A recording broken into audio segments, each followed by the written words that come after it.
তার বলের গতি ভয় ধরাবে বিশ্বের যে কোনো ব্যাটসম্যানের মনে। শুধু গতি দিয়েই নয়, ব্যাটারদের পরাস্ত করতে পারেন ইডেন গার্ডেন্সে।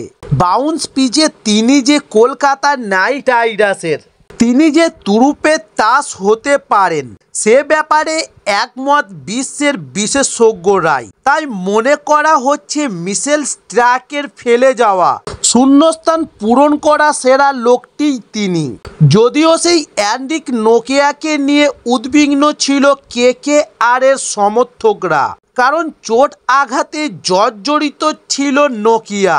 তবে আইপিএল 2025-এর আগে বিরাট স্বস্তির খবর গোটা কেকেআরের শিবিরের কাছে, কারণ ইডেন গার্ডেন্সের নাইটদের প্রস্তুতি শিবিরে প্রথম দিনেই বোলিং শুরু করে দিলেন নোকিয়া।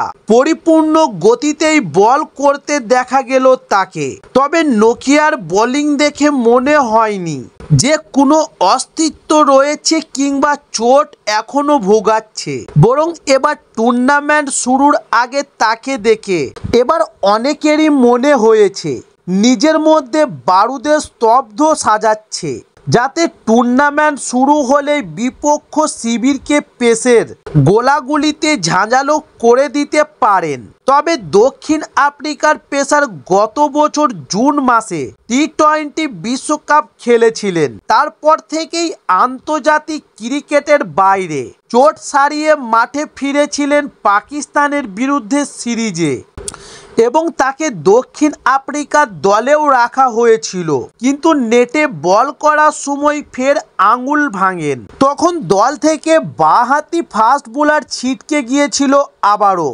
এরপর সদ্য চ্যাম্পিয়ন ট্রফিতে দেখা যায়নি তাকে। দক্ষিণ আফ্রিকা ঘরোয়া টি-20 টুর্নামেন্ট এসএ টি-20 প্রিমিয়ার লিগেও ক্যাপিটাসের হয়ে খেলেন নোকিয়া। তবে সেই টুর্নামেন্টেও দেখা যায়নি বাঁহাতি এই ফাস্ট বোলারকে। আইপিএলে এবার মিচেল স্টার্ককে রাখেনি কলকাতা। নিলাম টেবিলে থেকে তুলে নেওয়া হয়েছিল নোকিয়াকে, কিন্তু পেটিয়া পেসার আইপিএলে আদৌ খেলতে পারবেন নাকি? তবে এবার সমস্ত চোট কাটিয়ে মাঠে ফিরেছেন নোকিয়া।